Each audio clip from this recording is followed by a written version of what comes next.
Grand Round speaker today is Ian Brown, member of the Department of Surgery and the Division of Trauma, Critical Care, and Acute Care Surgery. All of you know Ian, but his background, I think, is worth emphasizing. Born and raised in the mean streets of Chicago. I think that's actually true, but I think that's where the title of this talk and its background comes from. He went to a medical school, went to undergraduate school at Stanford, college at Stanford, where he played football in the NCAA Division I as a linebacker. His sprinting capability is legendary at UC Davis. I think you'll all agree, and that's where that comes from. Went back to Chicago for medical school at the University of Chicago, and then got a PhD in immunology at the University of Chicago, and then a MD at University of California at San Francisco. I think there was ping-ponging back and forth between the two. So he's got his MD from University of California, San Francisco, his PhD and a medical school degree from University of Chicago. He then came here for his Trauma and Critical Care Fellowship, and I would say we all agree we're quite fortunate to have Ian retained and on our faculty staff.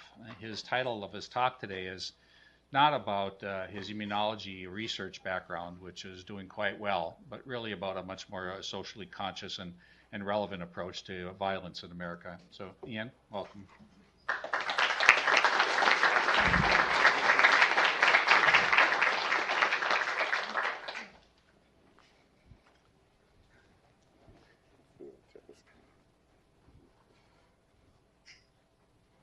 Yeah, can you all hear me? All right. Yeah, so I know a lot of you guys probably want to hear a little bit about P-selectin, because I know that really gets y'all fired up, but we're going to take it a slightly different tack. So my other interests, of course, I grew up in a place called Maywood, which at the time had about the second highest violent crime rate per capita in the state. And so we got to see a little bit of it, unfortunately. And I think that and some of my other employment along the way, paying through grad school, was somewhat on the rough edge of things, as some of you know. And I think so. I never really lost that interest, and I think that we're going to talk about that today. So just as a brief overview, we're going to talk about violence-related trauma, three forms of it. One we call third-party violence, which is standard, like two people that don't necessarily know each other or aren't, in a relationship, and then there's an assault or a violent act that occurs between them. And then secondary, we're going to go in the latter part of the talk, we'll talk a little bit more about related issues, including domestic violence, sex trafficking, and sexual assault, and resources to that end. This talk was sort of brought about both by my own personal interests and also one of those morning reports we had for trauma and acute care surgery, where you're there, and we had an unfortunate case where a young woman was here and just kind of had the signs that something else was going on. You're never quite 100% sure, but it just seemed like a situation where there was some abuse involved. And the question comes up, at 3 in the morning, who do you call? Who's going to pick up the phone? And I thought that was really pointedly brought about by Dr. Anderson. I think that his frustration in the past really helped me to sort of explore that and see what sort of resources that we have, so that now at the beginning of the year, with all of us fresh residents here, we just sort of know throughout the course of the year what number are we going to call when something like this comes up, because our window to intervene is pretty short. So with that, we'll go forward. First of all, I have no disclosures. Not yet, we're working on that. Violence-related trauma. The cost is immense in terms of injury, socially, economically. It's the 6th leading cause of death for all age groups in this country. It's the 3rd leading cause of death for young people between 15 and 34. When you think about that, when you lose a young person, you lose more than just life, but you lose a lot of possibility and promise. In addition, people don't just die, sometimes they get injured, and we have nearly over 1 million non-fatal injuries in the young population, and the annual direct and indirect costs of that ends up in money being approximately $12 billion, but you know, no one can really put a figure on the overall total cost of that socially. Then it's also important to note that these kinds of injuries disproportionately affect minority populations. Homicide is the leading cause of death for young people in the African American community, and the second leading cause of death for young Hispanics. Additionally, when you think about people who suffer violence-related trauma, that population has sort of selected itself because violence is complex, and there's a lot of factors that lead into incidents of that. And so when you have a patient that comes in injured in a violent way, you've also got a patient who likely has that whole cluster of complex issues surrounding them. And so they're also more at risk for coming back. And recidivism rates have been documented anywhere between 30 and up to 55%. So if you come in and you survive, you may not make it the next time, but the next time is likely going to happen. So beyond the national stats, let's just look at what we have here, right here at home. Violence is the #2 killer of young people in Sacramento County. We have over 20 young people in our county each year that die due to violence-related trauma annually, and over 2,000 more that are injured. And so, just as you see here, we see about 900 patients a year in our trauma service that come in for violence-related injury, that come in either, you know, to see us directly or to see the emergency department. And a third of those are young people. And so that group between 15 and 25, 26 years old that are coming in.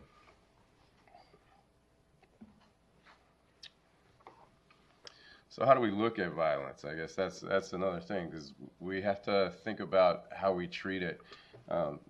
You know, excuse my flippant description of this, but trauma and emergency surgery are services that are traditionally described as sort of treat 'em and street 'em kind of practices, where we basically handle the acute injuries, and then people go on to live their lives, and then they will or won't come back. But violence is pretty complex, and there's a lot of things that contribute to it. There's conflict resolution issues, there's social norms. So what happens in your community is it's expected that you're going to respond a certain way to a challenge. For example, do you need to do that in order to ensure your safety the next week? If you don't stand up a certain way, are you going to be more prone to violence or less prone to violence? What are your peers saying? What is your social support? Do you have social support? Do you have money and opportunity? Are you looking towards the future, or are you not really able to do that? And what's your level of education? And do you have educational goals, for example? So that complexity is similar in some ways when you think about dealing with any other medical condition, right? So if you have somebody with heart disease, are they smoking? What is their exercise shape? There's a whole cluster, there's a whole thing there that you have to deal with. And what we do traditionally for most medical problems is we deal with the acute injury, and then we put them into a follow-up program, and then they are basically managed to sort of address, mediate, attenuate some of those other issues that they have to decrease their risk going forward. But we don't really do that with trauma because I guess traditionally a lot of those aspects aren't seen as medical per se. They're seen as more social. But if you think about the other disease processes, a lot of those issues are also social, correct? So we want to change the way that we see violence and think about it the way that we think about other chronically managed diseases in a sense. So violence as a public health issue, for example. And when you think about it that way, I think it sort of creates a whole new set of opportunities. So first, with the public health approach to any medical issue or epidemiological issue focuses on modifying root cause issues, right? If you have an outbreak of cholera, you look at the water source and you figure that out, right? And so similarly, in violence, you want to look at the risk factors, you want to look at the protective factors, you want to see basically what is modifiable and how can those differences be made.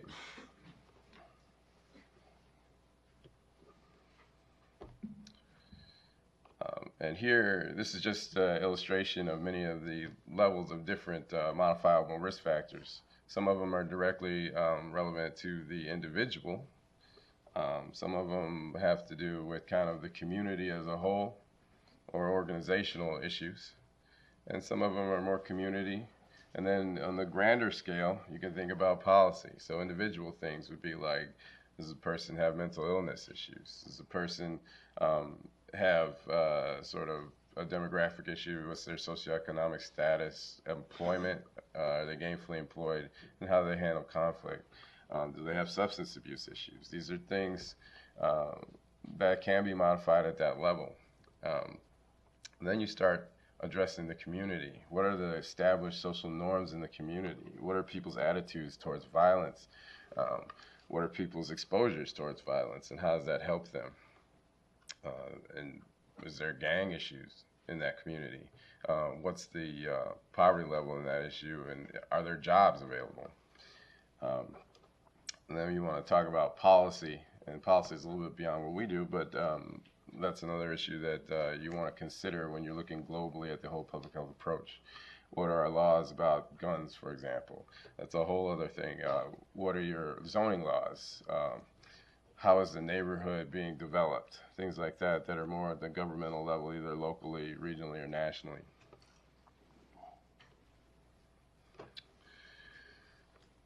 So there is a guy by the name of Dr. Gary Slutkin who proposed taking that public health approach slightly a step forward and saying, okay, well, how would we deal with this if we thought about it like it was an infectious disease?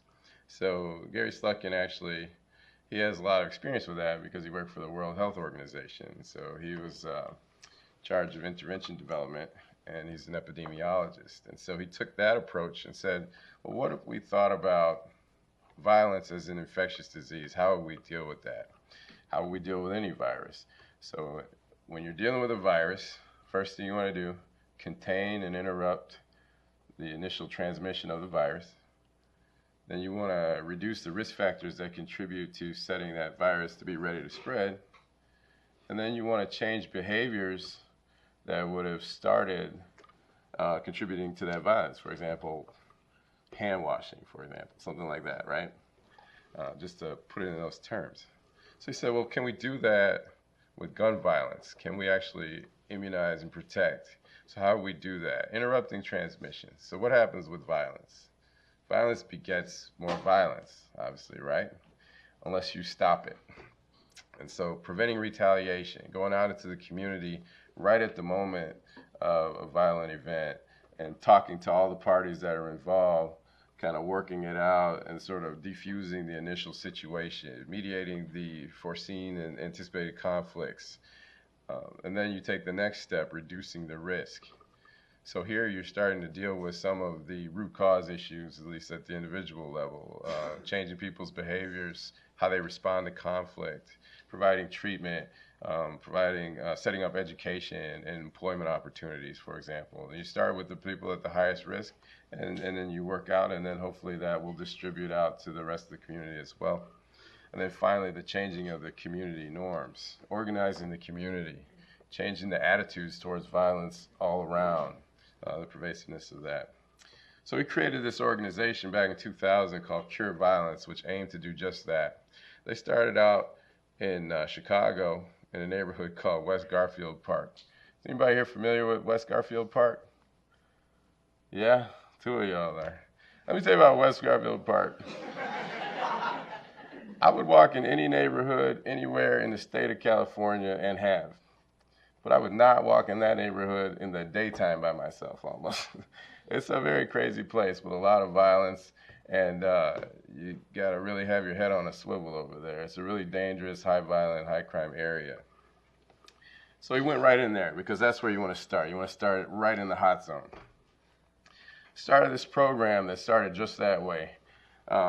They basically mediated something like over 260 conflicts within the first year.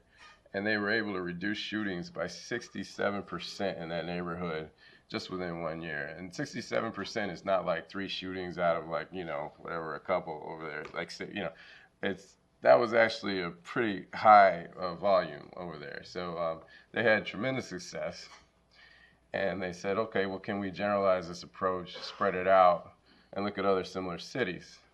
So over the first 8 years or so, they expanded to Baltimore, New York, New Orleans, Oakland, and a town in Puerto Rico called Loiza.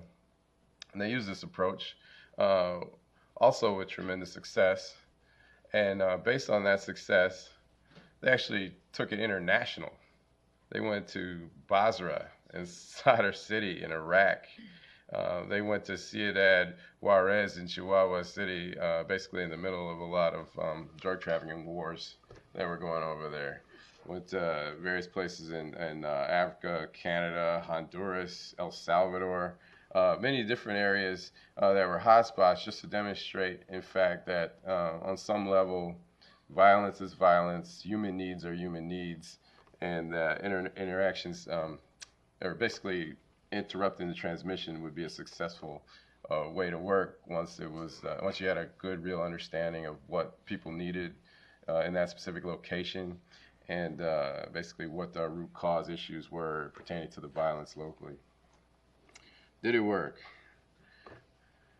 So I think one of the really brilliant things about Dr. Stucken is that he really understood the need for independent evaluation. So in New York, basically, the John Jay Research and Evaluation Center teamed up with the city, with Robert Wood Johnson and a couple of organizations to basically evaluate their response.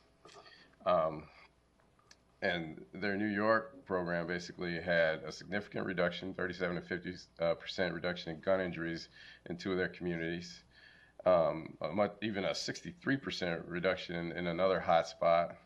And then more important than just the numbers or not more important, but additionally important to the reduction in the shootings, they were actually able to change the culture in some of these places, demonstrating a 14% reduction in attitudes supporting violence in communities where they intervened, whereas the attitudes were stable in communities that they also tracked but did not have their intervention present. And they were able to show reductions in killings, whereas their match control areas, neighborhoods that were similar, actually had a significant increase in killing between 2004 and 2013. They did it in Chicago. They had 7 communities with reductions between 41 and 73%. And interestingly, 100% reduction in retaliation homicides in 5 of their 8 communities, which demonstrated that their approach for mediating conflict resolution for retaliation killings was actually fairly effective.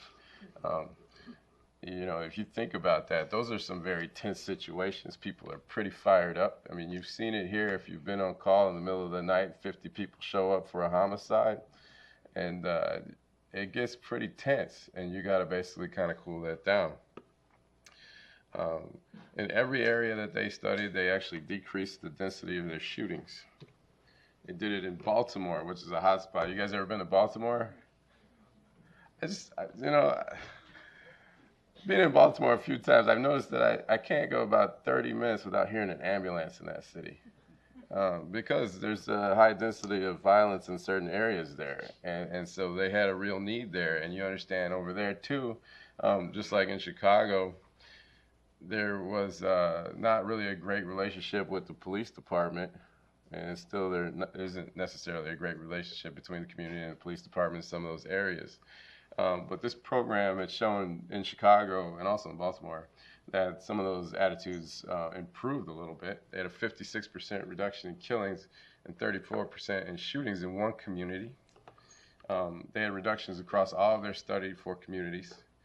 And the effect spread, just like it would, say, if you had an immunization in a public health approach to the virus. So basically, you treat one area and the effect spreads because essentially the reservoir is depleted. So the reservoir of violent or attitudes of violence basically was addressed and handled.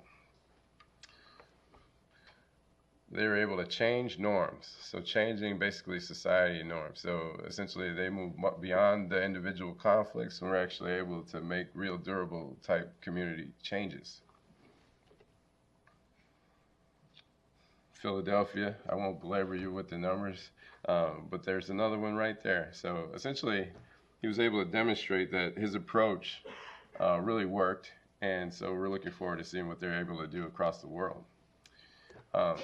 So that's one approach. Now that's a community-based approach. But what can we do in the hospital? What is our role in the hospital? Can we do more? And will it work? So as you all know, trauma and emergency surgery, like several other services, OBGYN, family practice, emergency medicine, they're a conduit for access to care for many people in the community who otherwise don't often make it to the hospital very often for various reasons. So we'll see things kind of early on. And so if there's anybody who's really positioned in a way to get people steered toward in the direction of the help that they might want or need, it would be us, because basically everything gets funneled right to us. However, there's often barriers to be able to successfully do that. You think about it, we have basically this very brief window of interaction with people, and you have to establish a rapport. People aren't always interested in establishing a rapport. There's a lot of work that has to go into it. And then there's on both sides. So we're a very busy service. We don't have the kind of optimal time to sit there and sit down and do things. But what we can do is potentially put people in the right direction. So the recognition of a need to effectively offer durable interventions for patients who've experienced violence-related trauma led to the development of hospital-based violence intervention programs. The notion is essentially, we see people at some of their worst moments, but those moments may constitute an actual opportunity to turn things around. And what we would have to do then is basically get people to where they want to be. This allows us to extend what we do as a hospital system beyond just the inpatient stay. And again, for many disease processes, there's outpatient, there's long-term management. For trauma and violence-related trauma specifically, historically, that hasn't been the case. And so again, we engage patients, serve as a conduit when the timing is optimal. The vision overall for programs of this nature, which was sort of coined by the national organization that oversees now and has come together to kind of develop these programs and improve them, is that all patients and families impacted by violence receive equitable trauma-informed care through the hospitals and within the community, with the idea that violence is preventable. The unfortunate injury is also an opportunity and a moment to break the cycle, because it's a cycle. Hospitals can meet more than just the initial physical injury, but also set the stage for psychological and emotional wounds. And additionally, another unique aspect of this is that healed people heal people, meaning that there's a certain perspective of violence that is hard to have unless you know it personally. And your personal experience with violence as a physician is different than the personal experience as a victim or patient. And so it's important to recognize that as a limitation and to actually see an opportunity to use those experiences by people that have undergone that as a way to sort of bridge that connection between the people doing the hospital-based treatment and the people that are receiving it. And then equity. All people impacted by violence deserve equitable and respectful care that is responsive to the social determinants of health. So that's actually a very important statement. And what I'll say about that is, in trauma, our experience, consciously or unconsciously, is that many people who come to our service do so based on choices that we personally would describe as not the ones that we would make. You have to understand too, though, that you're not completely in exactly the same shoes as other people. And you know what I tell everybody on rounds, we're all brothers and sisters here. And sometimes you have to step back and you have to put your biases in your pocket and you have to say, this is my patient, I'm going to treat them. And you got to start there, and then you got to meet people where they are, find out where they want to be, and if that's a place that you think you can help them get to, then you help them get there. So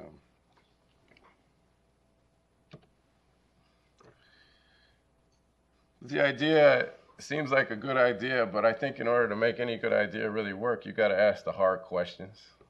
When I thought about the concept of hospital-based violence intervention, I asked myself, is it possible actually to basically change a situation? Because you're trying to address root cause issues at an individual level. You're not necessarily directly going out as a hospital and trying to change the community.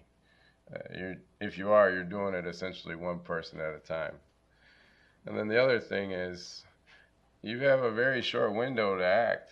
You know, you basically see people for their initial hospital stay. Can you really make a lasting impact with that, or can you get into a place where a lasting impact will be made? Well, I think a lot of people decide to sit down and ask those same questions and then design a pathway as to how they were going to make that happen. So a group of people who had tried to do this before in several different cities sat down and they formed a national network of hospital-based violence intervention programs. And they said, we're going to meet, we're going to talk about what has worked, what hasn't worked, and we're going to come up with some tenets so that we're not necessarily reinventing the wheel every time. We want to know what works, what's generalizable, what things you have to understand at a local level about your community, what things you have to understand at a local level about your health system, and we're going to put all that together and see if we can build something. So the first step, secure hospital buy-in. We have a little bit of experience with that here, and I think that that's very important. If you have a program that doesn't have the hospital behind it, then you're just not going to get the resources that you need to succeed.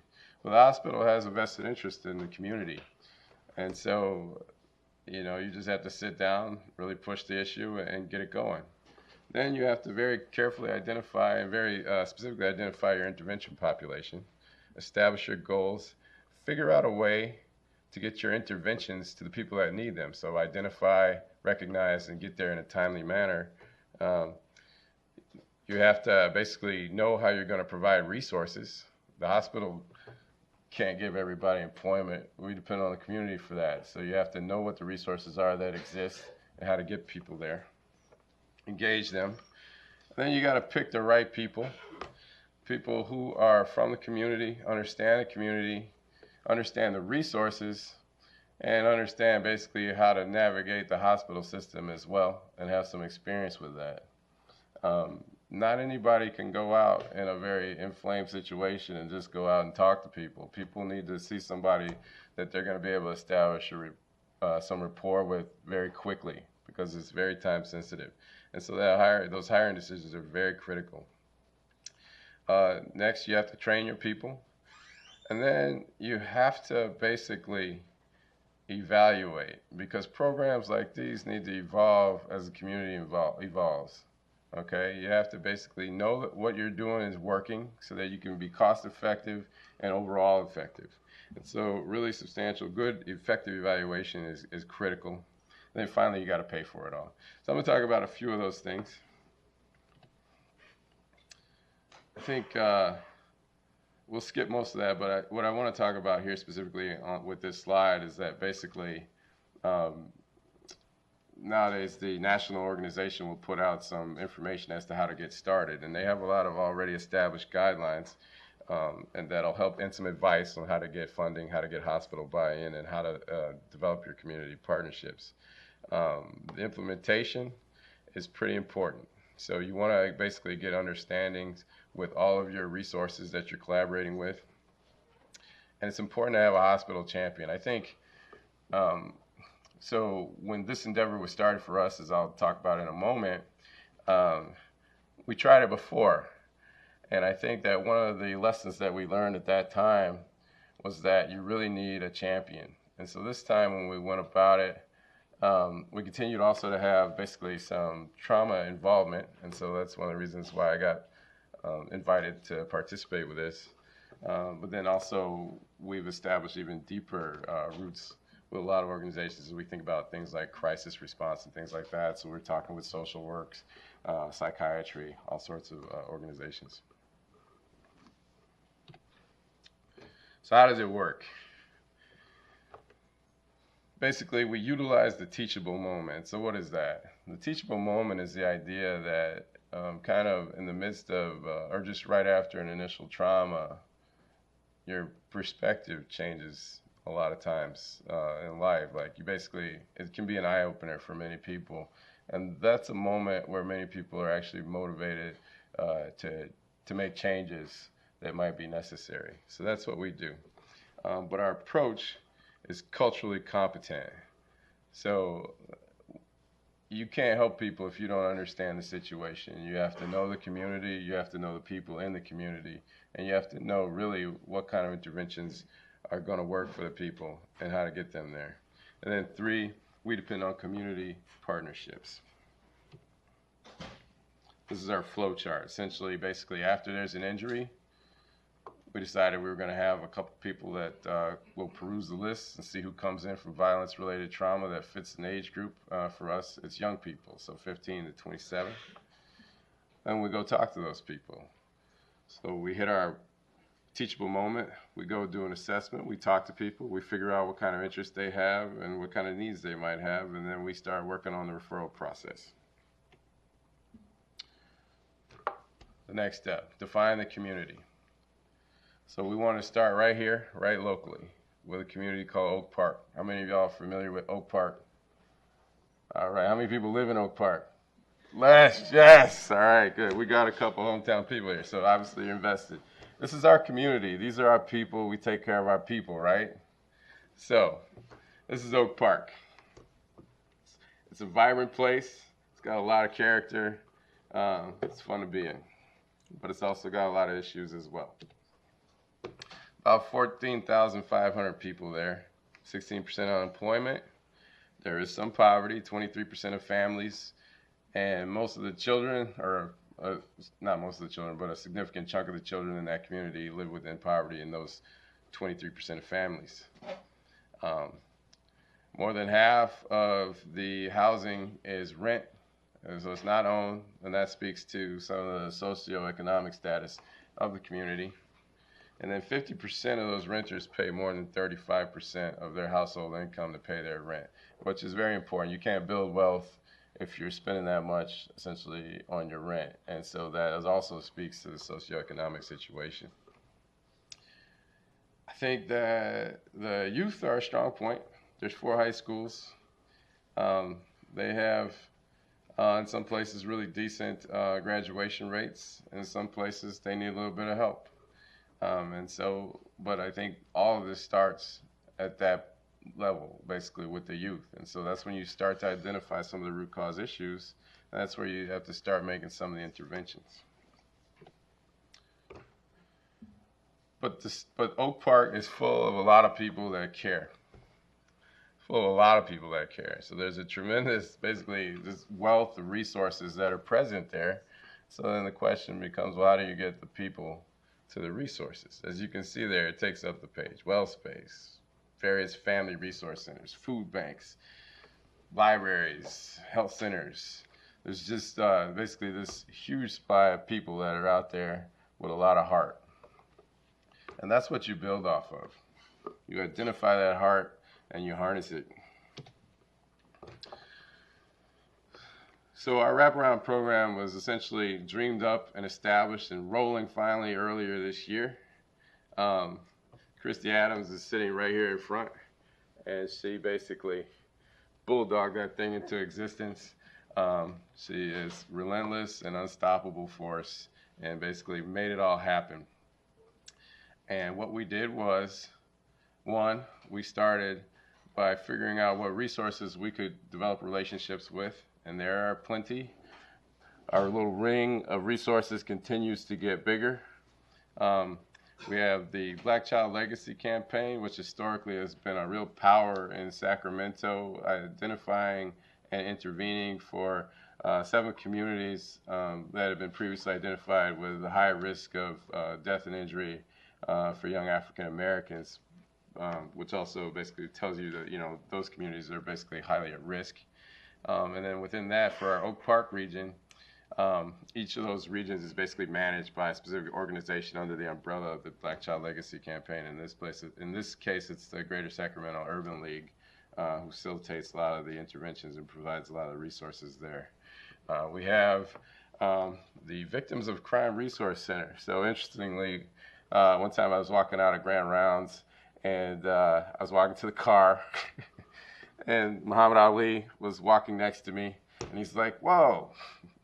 It turns out that his wife is sort of instrumental in doing these legal interventions for people that lack the resources to basically take care of themselves, victims of crime.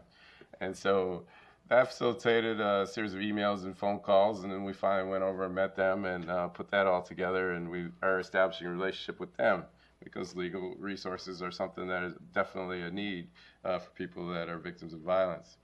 We have the YSAC organization, We Help Youth Sacramento.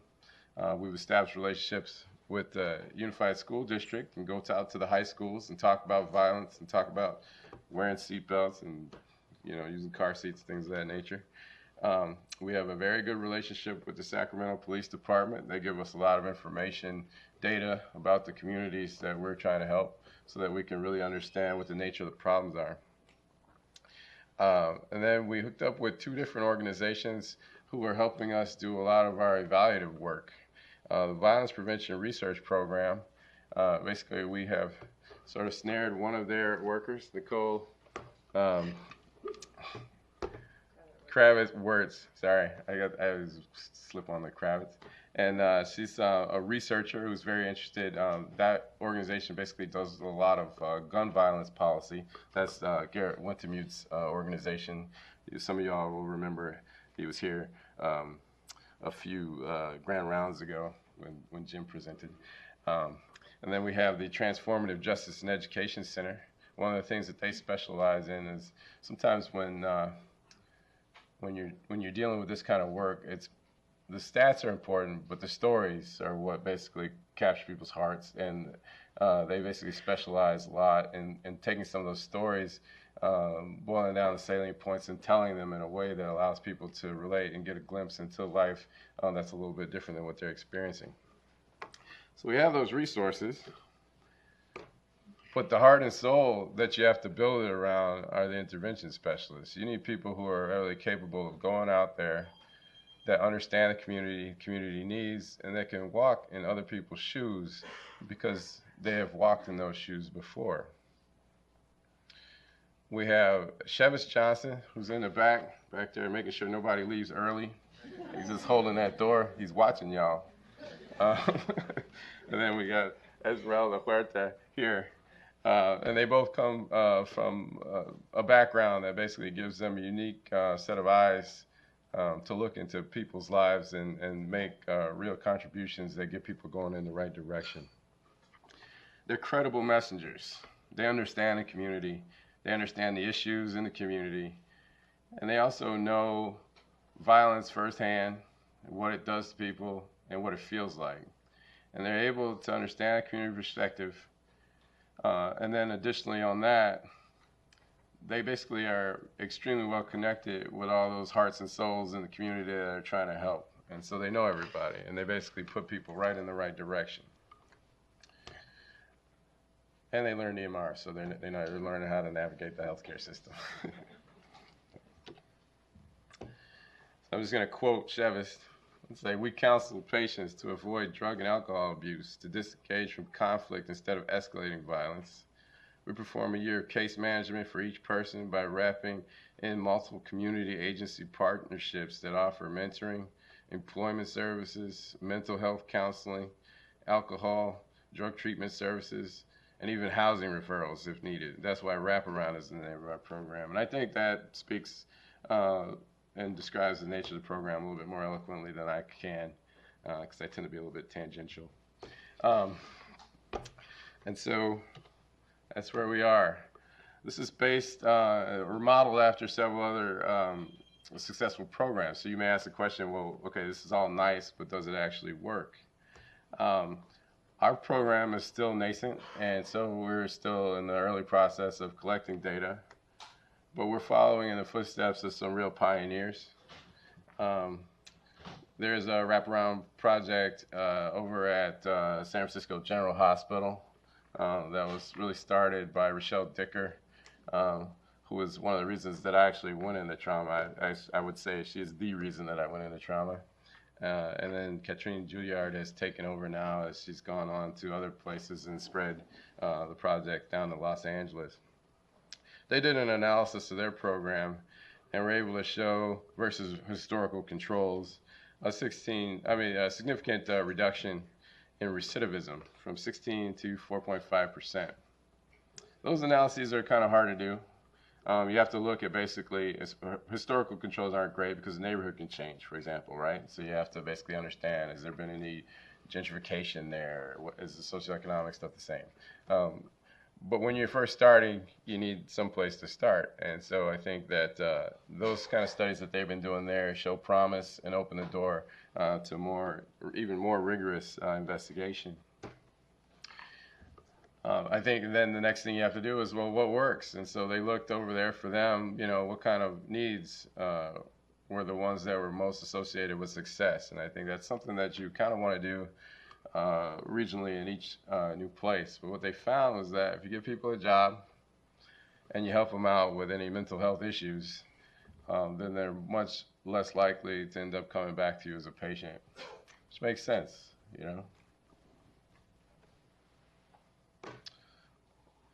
Then there's always going to be a bottom line. The hospital system is going to ask you, are they saving money? Or what is it doing with the money? Their study basically predicted an estimated cost or a savings of approximately like $6,000 per patient when they were actually able to use this program. And they suggested that overall, they saved about $500,000 a year when recidivists were considered against the cost of the actual program itself. Now those numbers aren't necessarily without controversy.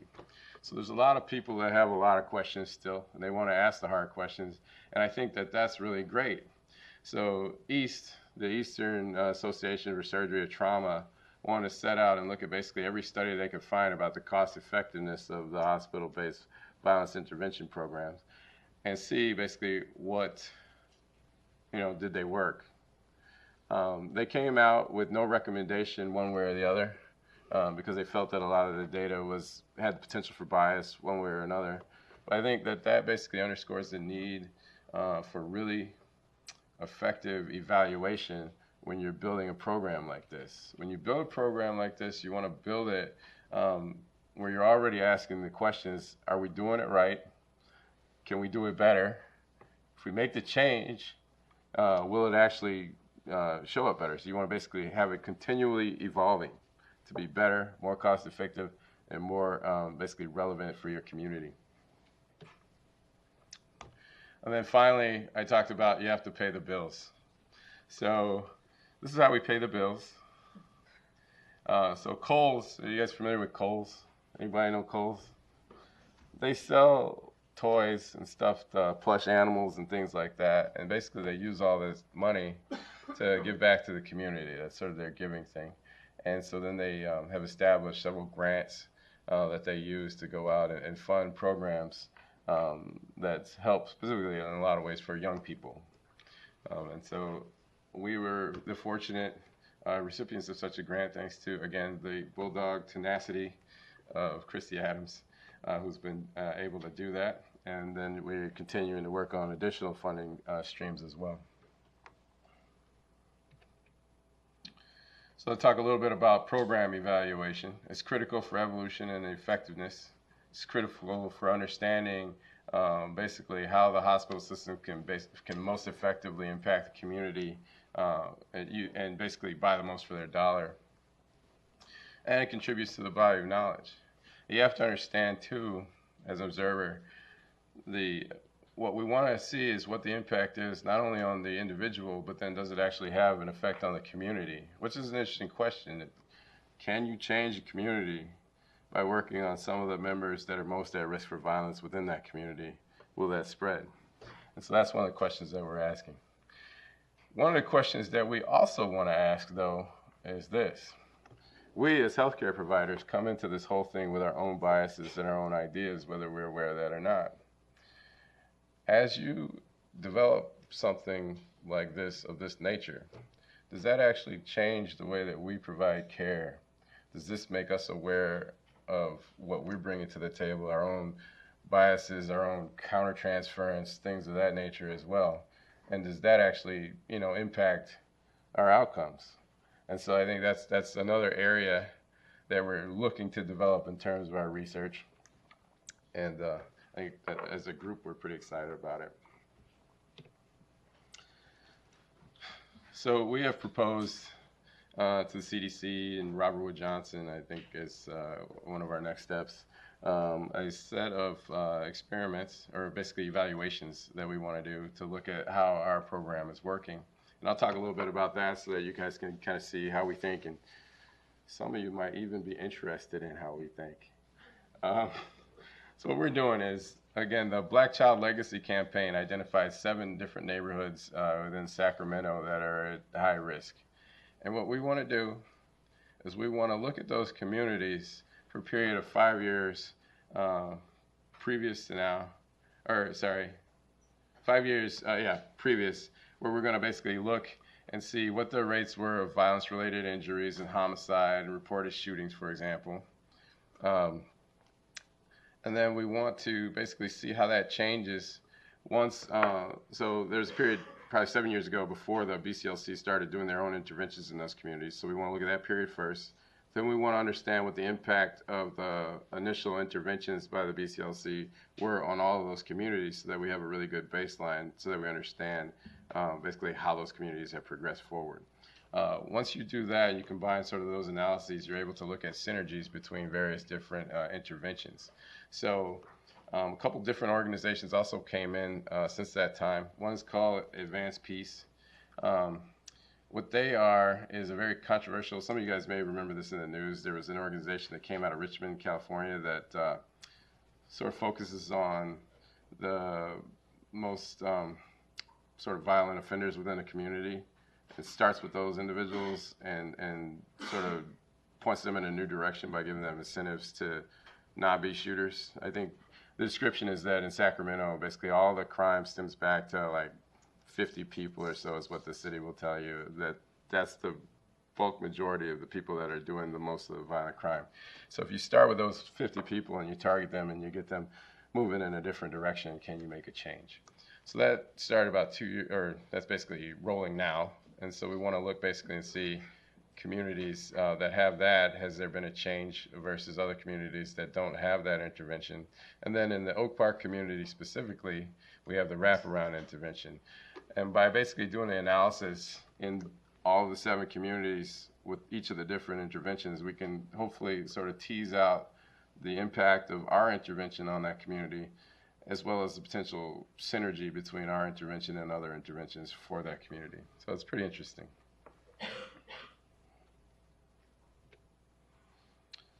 And then we want to do an analysis also of what happens at the individual level. Basically, what incentivizes people to join this program, and what incentivizes people to stay and complete this program versus leave the program early, so that we can figure out how to reach people and keep them involved.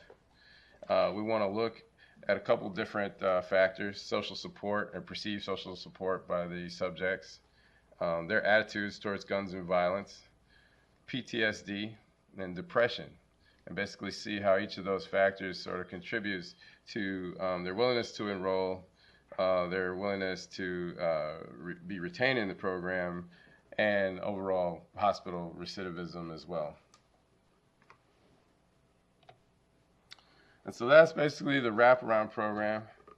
At this point, I want to switch gears a little bit, and we're going to talk about that second group of issues. So sexual assault, domestic violence, and sex trafficking.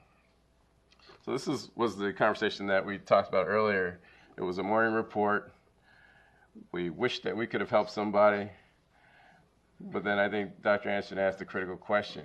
I tried to call this number at 3 in the morning and I get a busy signal or I get an answer machine. What actually works?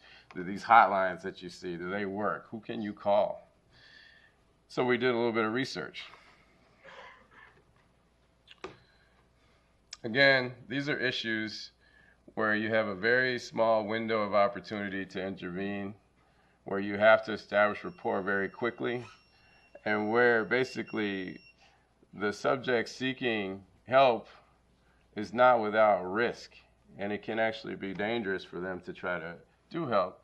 So interventions have to be done in such a way that really is patient-centered first, not what you think necessarily for you, but you have to have their perspective at heart right from the beginning. So first I want to describe human trafficking. I don't want to basically stop just on the human trafficking, but I think that a lot of what we see sort of can apply to each of the groups that I described.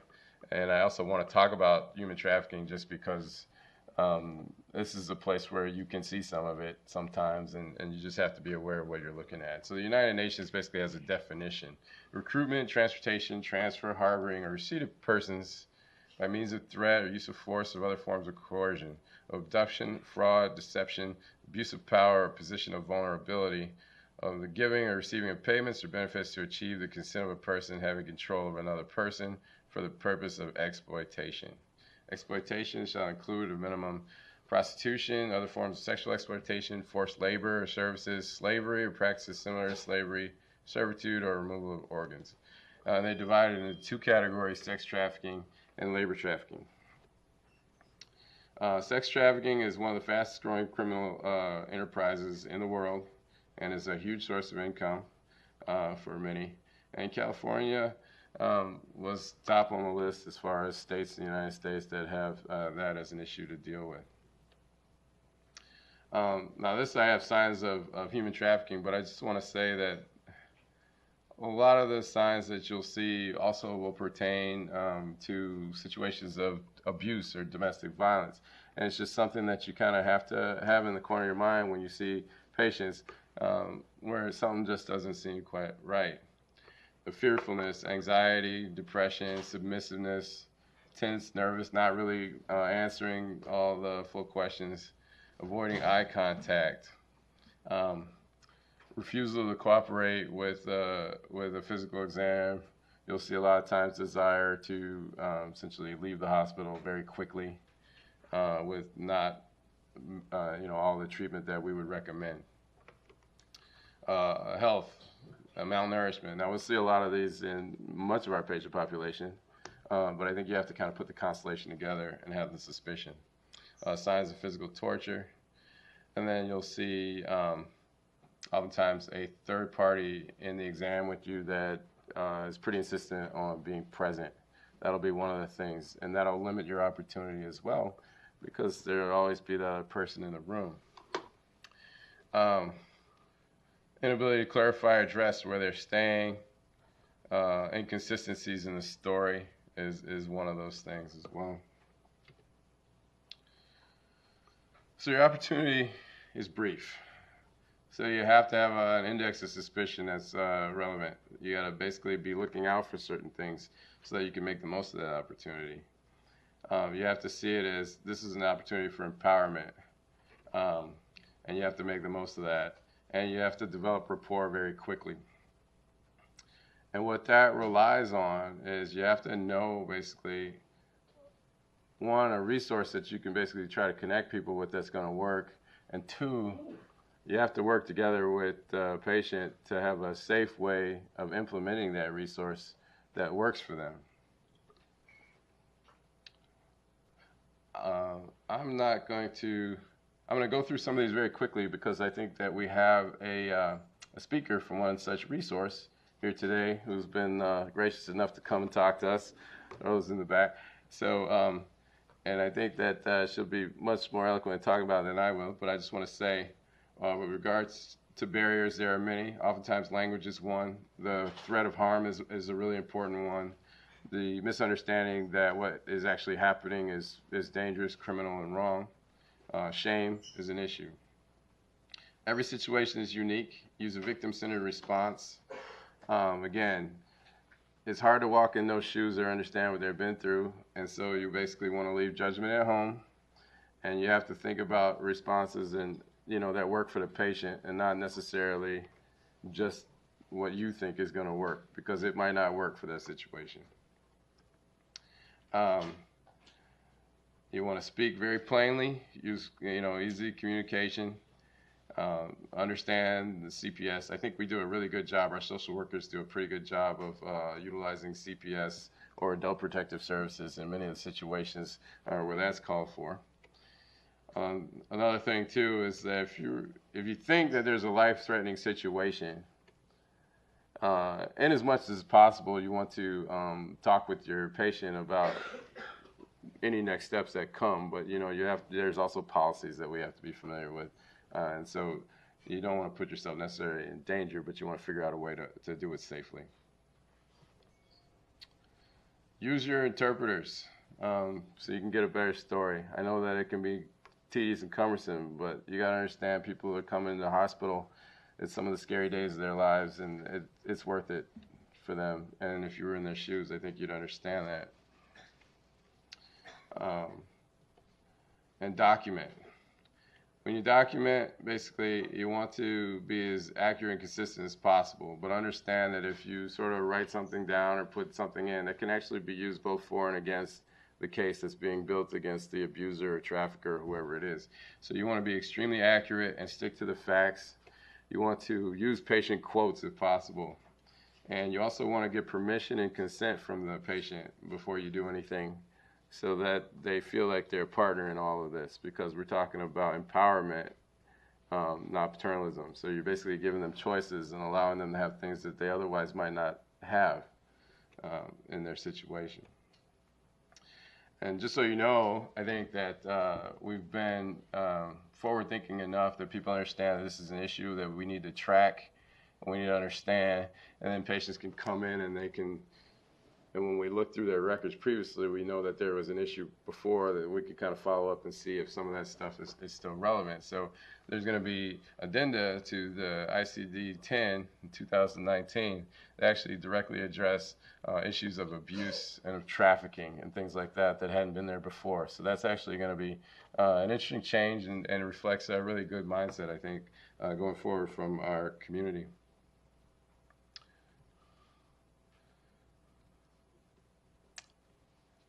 We have to familiarize ourselves with a lot of the information about the resources, and I think that now would probably be a really great time to bring in our guest from the WEAVE organization. So I'll just have Rose come forward and give us a little bit of words, and then she can talk to us about a little bit of how we would be able to connect people at 3 in the morning and deal with that situation. Thanks for coming, Rose.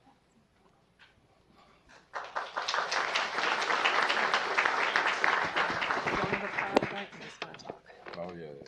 Okay. Microphone.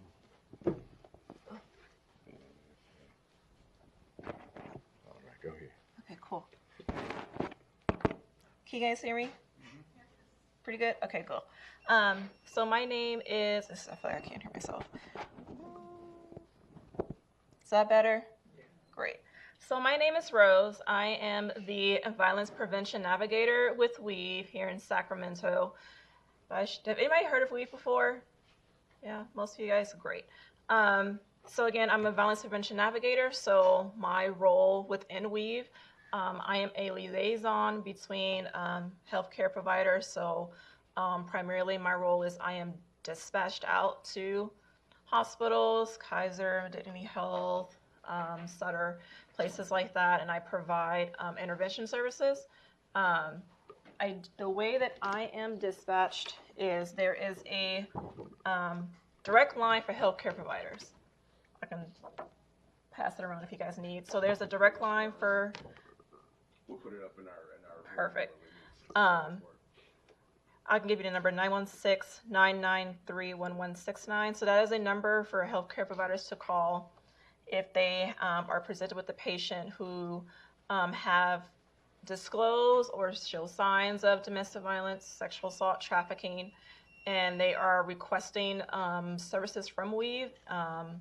The support line advocate can dispatch an advocate out to come out and talk with that patient and provide them with services, crisis intervention, counseling, get them connected to services within the community. But Weave, just in general, we provide a 24-hour crisis response and support line, case management, peer counseling, peer support groups. We do accompaniment to court, law enforcement interviews, medical appointments, things like that of that nature. And so it's just important that if you are presented with a patient who shows signs of DVSA-HT, that you give us a call kind of immediately. We don't want to wait until the end when they're about to be discharged, and then there's no way for us to really provide them as much services as we can. So it's just important that immediately when you find a patient with showing signs that we discussed earlier, that you do give us a call. What else? I do have flyers and cards I'll leave here for you guys for yourselves and also to give to your patients as you see fit. But pretty much we're just here to kind of provide support for you guys and for us to kind of work as a partnership. It's a very uncomfortable topic and issue that we deal with, and so we just want to make the partnerships that we have smooth so that we can all support and serve the population. So are there any questions, concerns about Weave that you guys might have that I can maybe answer at all? Yes? Do we have to have like patient authorization to call you? I mean, if they disclose to you they've been victims of a DVSA-HT and you tell them about Weave and they are wanting to, just so long as you call us and that they give you permission and consent, we can always come out. We also have our own informed consent form that we have them sign when we do get to them. Yeah. So thank you. No, no problem. Go ahead.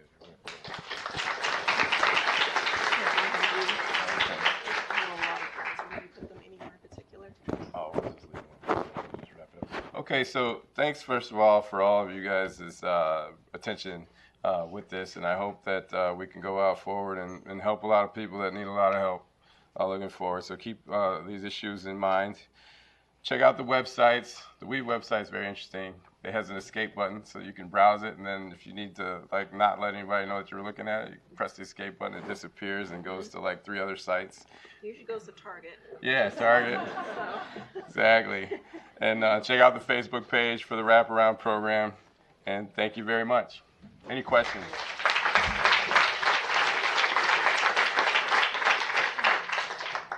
I know that we're running a little bit over, and I appreciate that everyone may have clinical duties, so please feel free to leave. But they're going to stay here. We'll entertain any questions. They're going to stay down on the front as well. So questions? You touched on this about bringing our own biases in, and mentioned on one of your slides the phrase trauma-informed care, and that's something I never heard about, but it's discussed quite frequently when you talk to people that are like boots on the ground programs and also in trauma literature. They've shown like training primary care providers and training psychiatrists and psychologists to be trauma-informed, but what do you think about training like surgery residents who probably aren't very trauma-informed? Should that be part of our education? Yeah, so I think that this is a situation that is in evolution presently. I think that our understanding of it and then our embracing of that as a concept for our service is a whole new thing. Again, the culture has been traditionally, we fix the acute issue and people go on their way and be adults. But you basically put people in the same situation that they left, they're coming back. So I think that will, in additional to all the other things that we now train for, because that's what we do, that it is going to be something moving forward that's important, especially as this aspect of surgery is right on the front line with access to care issues. So. Anybody else? Yeah, thanks everybody. Yeah. I'm just wondering logistically, like if we were to call you guys, how long? Like I know there's probably a range. But like Within 45 minutes. Okay. Normally it's way quicker than that because we're right on 1900 and K Street. More than likely it's going to be me who comes out. So I'm usually here within like 10 or 15 minutes. Normally the range is no longer than 45 minutes. They have like safe houses and things like that. They can basically do. put people in places that are, a good place to get away. Yeah. Can you just talk a little bit about something that, you know, a police suspect a crime has been committed, things like that, like how that fits in with like our patient's own well-being and safety, but versus like getting the police involved and things like that, especially for grades when they leave. Yeah, so when you look at it, it's a totally gray area. You know, I think like for pediatric trauma, it's a lot easier because there's so many advocates there that basically you have any suspicion, we have people there who go and basically suss it out and decide whether it's a thing. But I think that one of the things that we've always done for adults is sort of respect their sovereignty, I guess. You know, they basically, if they say that there's nothing going on, then we say that there's nothing going on. And we've always sort of done that as just kind of part of, I think, because we never overstep. And then, so there's a fine line between paternalism and beneficence, I guess. And I don't really know that there is a mandatory reporting. I think there's resources for like elder abuse, but I think like in the window that we're talking about, it's just this gray area where there's nothing, and all you can really do is ask your patient what's going on, and then they'll say yes or no, and then you go from there. But that's part of the empowerment too, and you have to understand, like, you're not gonna feel like you changed everything and saved the day every day, but sometimes you've planted a seed that you are really not aware of, and you've given somebody an idea, and they may turn around and save them or somebody else, and you'll just never know about it. And so that's the one thing I say, like, teaching and acute care surgery and trauma are acts of faith. Go ahead. Well, I think you can tell that by the saying of the audience that you touched a very sensitive nerve that there's a great interest to it. I think we'll just conclude by saying we're very lucky to have you in on our faculty. So thanks.